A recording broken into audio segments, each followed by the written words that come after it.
Hello dear. तो आज bio science का एमसीक्यू का यह दूसरा नंबर का वीडियो है। ठीक है, पहला वीडियो मैंने करा रखा है एमसीक्यू का बायो साइंस, जो कि एनाटॉमी फिजियोलॉजी और माइक्रोबायोलॉजी का। ठीक है, पहला वीडियो हो चुका है। यह सेकेंड वीडियो है एमसीक्यू 2 का। तो चलिए हम लोग करते हैं यहाँ पे शुरू। जितने भी जीएनएम फर्स्ट ईयर के स्टूडेंट हैं, किसी भी स्टेज से आप बिल्कुल इसे देख कर जो है आगे अपना एग्ज़ाम की तैयारी बेहतर कर सकते हैं। ठीक है, चलिए क्वेश्चन क्या है, ऑर्बिटल गुहा। ठीक है, ऑर्बिटल गुहा में यानी ऑर्बिटल कैविटी में क्या स्थित होता है। ठीक है, चार ऑप्शन है, मस्तिष्क है, दांत है, आंखें है, नाक है, इनमें से एक सही है। कौन ऐसा गुहा है, कौन ऐसा मतलब इन चारों में से है जो ऑर्बिटल गुहा में होता है। तो राइट आंसर अपना होगा ऑप्शन सी, आँख जो होता है वह ऑर्बिटल कैविटी में होता है। मस्तिष्क कहाँ होता है, क्रेनियल कैविटी में होता है। ठीक है, तो ये चीज़ें जो है आप लोग ध्यान से देखिएगा। ठीक है, हो गया। चलिए आगे है, दूसरा नंबर का क्वेश्चन है, बढ़िया है। कहता है ऑक्सीटोसिन हार्मोन का स्राव कहाँ से होता है। जो ऑक्सीटोसिन हार्मोन होता है वह जो है स्राव कहाँ से होता है, ये बताना है। तो ऑक्सीटोसिन हार्मोन का जो स्राव होता है माय डियर, मैं अभी आपको बताता हूँ। तो यहाँ पे जो क्वेश्चन है, कहता है ऑक्सीटोसिन हार्मोन का स्राव कहाँ से होता है। तो देखिए ऑक्सीटोसिन हार्मोन जो होता है, आपको पता है पिट्यूटरी ग्लैंड में दो लोब जो है, एक एंटेरियर एक पोस्टेरियर। ठीक है, तो एक आगे वाला एक पीछे वाला। तो जो ऑक्सीटोसिन हार्मोन होता है वह कहाँ से होता है, पोस्टेरियर से, एंटेरियर से, गाल ब्लडर से, हाइपोथैलेमस से। तो राइट आंसर होगा पोस्टेरियर पिट्यूटरी ग्लैंड से होता है। ठीक है, ऑप्शन ए से। ठीक है, तीसरा क्वेश्चन है आपका, यहाँ पे देख सकते हैं आप लोग। कहता है निम्न में से विटामिन के का कार्य क्या है। विटामिन के का कार्य क्या है, लीवर द्वारा फाइब्रिनोजन का निर्माण करना। ठीक है, प्लेटलेट का निर्माण करना, एंड उसके बाद है कैल्शियम की मात्रा बढ़ाना, एंड लीवर द्वारा प्रोथ्रोम्बिन का निर्माण।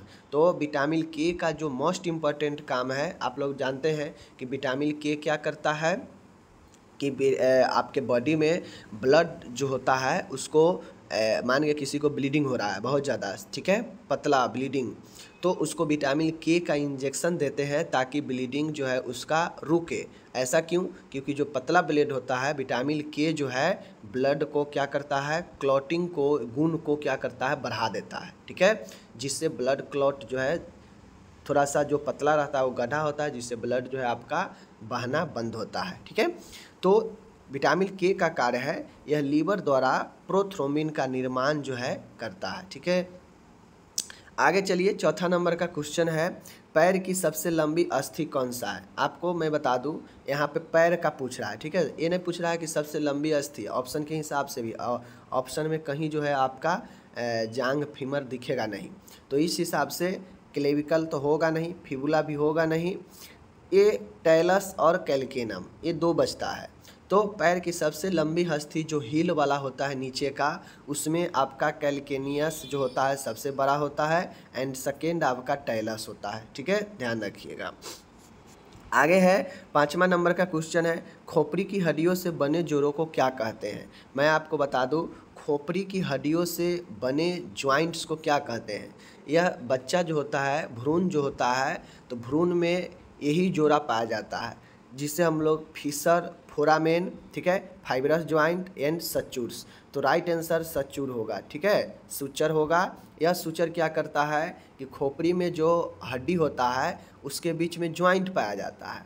ठीक है, और उन ज्वाइंटों को हम लोग जो है क्या कहते हैं, सूचर कहते हैं। यह अधिकतर जो है छोटे बच्चों भ्रूण में जो है ज़्यादातर ये चीज़ें देखने को मिलता है। ठीक है, आगे है, छठा नंबर का क्वेश्चन है, शरीर से ताज यानी बेकार पदार्थ निकलने की प्रक्रिया को क्या कहते हैं।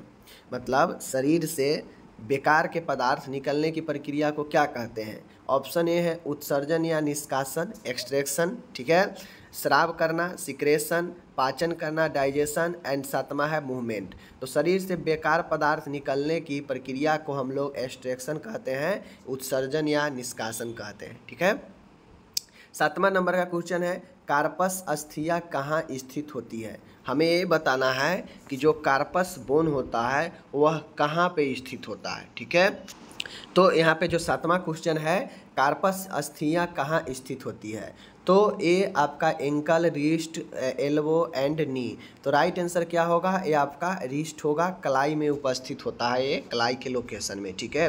8वां क्वेश्चन है, सुनने के अंग में क्या स्थित होता है। सुनने के जो अंग होता है, हियरिंग ऑर्गेन्स है, उसमें क्या उपस्थित होता है, कॉक्लिया, ठीक है, nephron, vestibule and semi circular canal, ठीक है। तो राइट आंसर जो होगा वह कॉक्लिया, ठीक है, कॉक्लिया सुनने के अंग में स्थित होता है, ठीक है।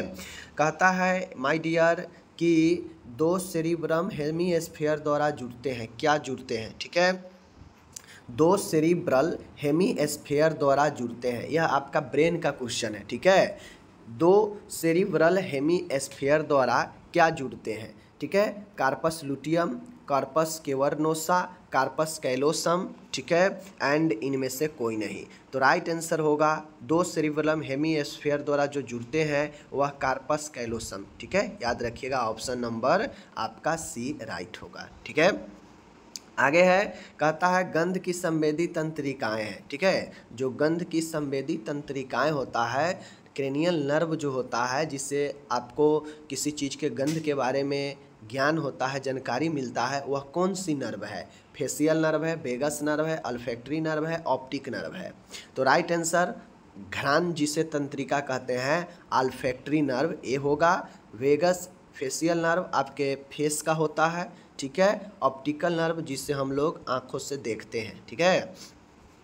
आगे है 11 नंबर है, इनमें से क्या आँख की सहायक संरचना है। तो देखिए लेंस हो गया, ठीक है, क्रोवाइड हो गया, स्क्लेरा हो गया, ये सब आँख के मेन संरचना में आता है, बट आपका जो ये पलक होता है यह सहायक संरचना में। तो option B is the right answer, ठीक है। आगे है 12 नंबर का क्वेश्चन है, कह रहा है वेगस तंत्रिका कपाल की कितनी नंबर की तंत्रिका है। वेगस नर्व कौन से नंबर का नर्व्स है, ठीक है, क्रेनियल नर्व है, ये बताना है। 8वीं, तीसरी, 10वीं एंड उसके बाद है 12वीं। तो राइट आंसर क्या होगा अपने, तो वेगस नर्व जो होता है वह अपने 10वीं नंबर की क्रेनियल नर्व है, ऑप्शन सी राइट होगा, ओके। 13 नंबर का क्वेश्चन है, कहता है एंटी डाययूरेटिक हार्मोन का स्राव कहाँ से होता है। पूछ रहा है एडीएच, ठीक है, एडीएच। तो अभी मैंने आपको बताया ऑक्सीटॉक्सिन और एडीएच एंटी डाययूरेटिक हार्मोन जो है वह कहाँ से रिलीज होगा, समझ गए। चलिए, एड्रिनल होगा नहीं, थाइमस होगा नहीं, थायराइड होगा नहीं, प्यूस ग्लैंड आपका राइट आंसर होगा एडीएच के लिए भी, ठीक है, और एडीएच भी पोस्टेरियर से ही रिलीज होता है, ओके। 14 नंबर का क्वेश्चन है, हृदय का पेस मेकर है, कौन है हृदय का पेस मेकर। औरोटा, महाधमनी, बाइस्पक बाल्व, ठीक है, बाइक स्पीड बाल्व, उस एवी नोड और एसए नोड। तो जो हृदय का पेस मेकर होता है उसे हम लोग एसए नोड को कहते हैं, ऑप्शन नंबर डी राइट होगा, ओके। 15 नंबर है, शरीर के अंदर एंटीबॉडी के उत्पादन को प्रेरित करने वाला पदार्थ क्या कहलाता है। शरीर के अंदर एंटीबॉडी उत्पन्न करने वाला उत्पादन प्रेरित पदार्थ, जो शरीर के अंदर एंटीबॉडी का उत्पादन करता हो उसको कौन प्रेरित करता है, जिससे हमारे बॉडी में एंटीबॉडी, ठीक है, एंटीबॉडी बनता है, जिसे हमें विभिन्न प्रकार के संक्रमणों से लड़ने में मदद मिलता है। तो एंटीबायोटिक, एंटीजन, ठीक है, एनारोब एंड एंटीसेप्टिक, ठीक है। तो राइट आंसर क्या होगा, क्या होगा इसमें, एंटीजन, ठीक है, antigen is the right answer, option number B, okay. आगे है 16 नंबर का है, बर्मी फॉर्म अपेंडिक्स कहाँ से निकलता है। मलाशय से निकलता है, एसेंडिंग कोलोन से निकलता है, इलियम से निकलता है या सिकम से निकलता है। तो राइट आंसर जो बर्मी फॉर्म अपेंडिक्स होता है यह आपके सिकम से निकलता है, ठीक है, सिकम से, ओके। चलिए 17 नंबर का क्वेश्चन है, हृदय डैश में स्थित होता है। हृदय कहाँ स्थित होता है, चेस्ट में, पेल्विस में, मीडियास्टिनम में, एब्डोमिनल में, ठीक है। तो मैं आपको बता दूं कि हृदय में जो हृदय होता है वह आपके मीडियास्टिनम में उपस्थित होता है, ठीक है, याद रखिएगा। आगे है, किडनी का सबसे बाहरी वाला भाग क्या कहलाता है। किडनी के सबसे ऊपरी लेयर क्या कहलाता है, सबसे बाहर वाला। तो मेंडुला, ठीक है, कॉर्टेक्स, उसके बाद है नेफ्रॉन, उसके बाद है रीनल पिरामिड, तो राइट आंसर होगा रीनल कॉर्टेक्स, यानी option B is the right answer. Okay, आगे चलिए। आगे क्वेश्चन है 19 नंबर, डीऑक्सीजनेट रक्त को ले जाने वाला धमनी कौन सा है। देखिए, आप लोग पढ़े होंगे कि शुद्ध रक्त को ले जाता है धमनी, आर्टरी, अशुद्ध रक्त को ले जाता है भेन यानी सीरा। ठीक है, ये बात तो सब समझते हैं। बट डीऑक्सीजनेट के केस में और पल्मनरी के केस में ये चीज़ें उल्टा हो जाता है। ठीक है, अगर पल्मनरी के बात करेगा तो पल्मनरी आर्टरी जो होगा वह अशुद्ध रक्त को ले जाएगा और जो पल्मनरी वेन होगा वह शुद्ध रक्त को ले जाएगा। ठीक है, तो हमसे यही पूछ रहा है डीऑक्सीजनेट मतलब अशुद्ध रक्त के बारे में कि कौन धमनी ले जाएगा, धमनी के बारे में पूछ रहा है। बस एक ही है पल्मनरी आर्टरी, पल्मनरी आर्टरी फेफड़ा वाला जो धमनी है, सिर्फ वही धमनी जो है आपके अशुद्ध रक्त को ले जाता है, बाकी सारा धमनी शुद्ध रक्त को ले जाता है। ठीक है, तो अरोटा तो होगा नहीं, पल्मनरी धमनी, कोरोनरी धमनी, थोरेसिक धमनी। राइट आंसर क्या होगा, पल्मनरी धमनी इज द राइट आंसर। ठीक है, आगे है 20 नंबर का है, सबसे छोटी एवं भारी फसली कौन सी होती है। तो सबसे छोटी और सबसे भारी जो फसली होती है वह तीसरी, चौथी, पहली, दूसरी। राइट आंसर होगा अपना पहली फसली सबसे छोटी और सबसे बड़ी होती है, सॉरी सबसे भारी होती है। 21 नंबर का क्वेश्चन है, सूक्ष्म जीव विज्ञान के जनक कौन है। ठीक है, सूक्ष्म जीव विज्ञान के जनक कौन है। ठीक है, लुई पास्चर है, रॉबर्ट कोच है, जोसेफ लिस्टर है। ठीक है, एंड एंथोनी है। तो देखिए, मैं आपको बता दूं, अगर सीधा सूक्ष्म जीव विज्ञान के अगर पूछता है ना, आधुनिक पूछेगा तो लुई पास्चर होगा, और ऑप्शन में आपके दिया भी नहीं है, इसलिए हम लुई पास्चर को ही मारेंगे। ठीक है, राइट आंसर यही होगा। आगे है 22 नंबर का क्वेश्चन है, शरीर के सबसे बड़ी हड्डी कौन है। ह्यूमरस है, स्कल है, फीमर है, पेल्विक है। तो आपको पता है फीमर जो जांघ की हड्डी होती है सबसे बड़ी हड्डी होती है। ठीक है, आगे है 23 नंबर का क्वेश्चन है, 250 ग्राम, सॉरी क्वेश्चन पहले देखिए, हमें पूछ रहा है हृदय का वजन कितना होता है। तो अप्रॉक्सली देखा जाए हृदय का वजन, ठीक है, अप्रॉक्सली अगर मान के चला जाए तो पुरुषों की तुलना में महिलाओं में वजन थोड़ा कम होता है। 250 ग्राम स्त्री में, 300 ग्राम पुरुष में, 200 ग्राम स्त्री में, 250 ग्राम पुरुष में, 300 ग्राम स्त्री में, 350 ग्राम पुरुष में, 650 ग्राम स्त्री में, 250 ग्राम पुरुष में। तो राइट आंसर अपने नंबर ऑप्शन ए होगा, 250 ग्राम स्त्री में, 300 ग्राम पुरुष में। तो ये हृदय का वजन ऑप्शन ए राइट। ठीक है, आगे है मस्तिष्क की बाह्य परत को क्या कहते हैं। मस्तिष्क के सबसे बाहरी लेयर को क्या कहा जाता है, हमसे यही पूछ रहा है। ठीक है, तो मस्तिष्क के सबसे बाहरी जो लेयर होता है उसे मेनिंजिस कहते हैं, cerebellum, cerebrum and मेंडुला oblongata.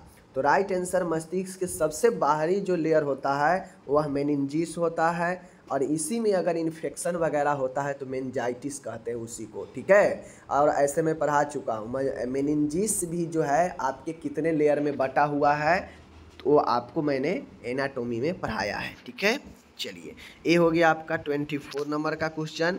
25 number का क्वेश्चन है, डिप्थीरिया का कारण जीव क्या होता है। डिप्थीरिया किसके कारण होता है। कॉर्नी बैक्टीरियम डिप्थीरिया के कारण, सिफिलिस के कारण, स्ट्रेप्टोकोकस के कारण, निमोनोकोकस के कारण। तो जो डिप्थीरिया होता है, डिप्थीरिया का जो कारण जीव होता है वह कॉर्नी बैक्टीरियम डिप्थीरियाई के कारण होता है। ठीक है, ऑप्शन नंबर ए। कार्डियक मांसपेशी कौन सा मांसपेशी है। स्केलेटल है, अनस्ट्रीटेड है, वॉलेंट्री है, इनवॉलेंट्री है।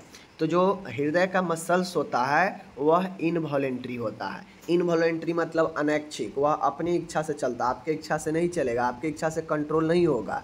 अगर हृदय अपने इच्छा से कंट्रोल होने लगे तो फिर किसी भी व्यक्ति का हार्ट अटैक नहीं आएगा। सब अपना जब जानेगा कि ओहो हार्ट अटैक आ रहा है तो अपना कंट्रोल करने लगेगा। ऐसा तो होता नहीं है, हृदय अपना रेगुलर चलते रहता है, अपना से कंट्रोल वो खुद करता है। यही कारण है कि हमारा उस पर कंट्रोल नहीं है। यही कारण है कि जब किसी को हार्ट अटैक आता है तो अचानक से व्यक्ति चल बसता है। ठीक है, तो ये आपका कार्डियक मांसपेशी हो गया। 27 नंबर है, दिल का बाहरी कवर यानी हार्ट का बाहरी कवर के बारे में पूछ रहा है, बाहरी परत के बारे में। Peritoneum, myocardium, pericardium, endocardium. ठीक है, तो राइट आंसर क्या होगा? राइट आंसर होगा आपका पेरिकार्डियम सबसे बाहरी लेयर होता है, मायोकार्डियम आपका मिडिल लेयर होता है। ठीक है, तो right answer option number C. ठीक है, आगे है 28 नंबर का क्वेश्चन है, निषेचन आमतौर पर होता है कहाँ? निषेचन आमतौर पर कहाँ होता है? ओवरी में होता है, यूट्रस में होता है, यूटेरिन ट्यूब में होता है, भेजिना में होता है। तो निषेचन की जो क्रिया होती है वह गर्भाशय ट्यूब, यूटेराइन ट्यूब में ही होता है। ठीक है, ये चीज़ को ध्यान में रखिएगा। ठीक है, चलिए 29 नंबर का क्वेश्चन है, कहता है खाद और हवा के लिए आम मार्ग क्या है, यानी कॉमन मार्ग क्या है जिससे हवा भी जाता हो और जिससे खाद भी जाता हो, यानी जो आम कॉमन काम करता हो। ठीक है, फेरिंग्स है, लैरिंग्स है, ट्रेकिया है, इसोफेगस है। ठीक है, तो राइट आंसर होगा अपने जो भोजन और हवा दोनों के रूप में काम करता जो मार्ग है वह आपका ग्रसनी फेरिंग्स है। ठीक है, 30 नंबर का क्वेश्चन है, शरीर में सबसे बड़ी तंत्रिका क्या है? शरीर में सबसे बड़ी तंत्रिका जो है क्या है? सियाटिक नर्व है, ट्राइजेमिनल है, वेगस है, ऑप्टिक नर्व है। तो बॉडी में सबसे बड़ा जो नर्व है वह सियाटिक नर्व है, याद रखिएगा। ठीक है, ये चीज़ें को बहुत महत्वपूर्ण है। 31 नंबर का क्वेश्चन है, लार में एंजाइम पाया जाता है, कौन एंजाइम पाया जाता है? पी-टाइलिन। ठीक है, टाइलिन, उसके बाद है पेप्सिन, ट्राइप्सिन एंड उसके बाद आपका आता है लाइपेज। तो लार में कौन सा एंजाइम पाया जाता है माय डियर? तो जो राइट आंसर होगा अपना कि लार में जो मौजूद एंजाइम होता है वह टाइलिन होता है। ठीक है, टाइलिन। ठीक है, याद रखिएगा चीज़ों को। आगे है 32 नंबर का क्वेश्चन है, बढ़िया क्वेश्चन है, जीवाणु विज्ञान का पिता किससे कहते हैं? माइक बैक्टीरियोलॉजिस्ट के बारे में पूछ रहा है। ठीक है, तो Joseph Lister, Robert Koch, Louis Pasteur, Louis Perk. तो राइट आंसर लुई पास्चर होगा, ऑप्शन नंबर सी, जीवाणु विज्ञान के पिता, फादर। ठीक है, 33 नंबर का क्वेश्चन है, एंटीसेप्टिक सर्जरी के पिता किसे कहते हैं? Joseph Lister, Robert Koch, Louis Pasteur, Leeuwenhoek. तो एंटीसेप्टिक सर्जरी के जो फादर है वह जोसेफ लिस्टर को कहा जाता है। ठीक है, ऑप्शन नंबर ए। तो इस प्रकार से मैंने आज आपको 33 क्वेश्चन करा दिया। अब आपका काम है कि सभी क्वेश्चन को प्रैक्टिस करना, चाहे वो लॉन्ग टाइप हो, शॉर्ट टाइप हो, क्योंकि मैं कराते जा रहा हूं और आप नहीं पढ़ेंगे तो नुकसान इससे आपका ही होगा। धीरे धीरे समय आगे की तरफ बीत रहा है, एग्ज़ाम टाइम आपका नज़दीक आ जाएगा, फिर आपको दिक्कत होगी। ठीक है, इसलिए पढ़िए, कंटिन्यू पढ़िए, किसी भी स्टेट से कोई दिक्कत नहीं है। आपको समझ में आता है तो बिल्कुल पढ़ सकते हैं। ओके, धन्यवाद।